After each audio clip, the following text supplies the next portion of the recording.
Hazrat Umar ibn Khattab radiyallahu anhu recited Surah An-Najm, that means Surah number 53, and prostrated in it.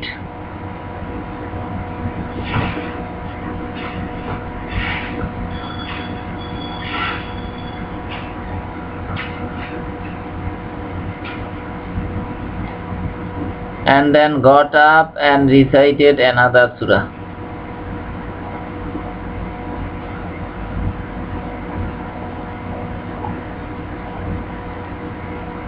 Al-Hadith Muwatta Imam Malik, book number 15, chapter number 5, hadith number 15.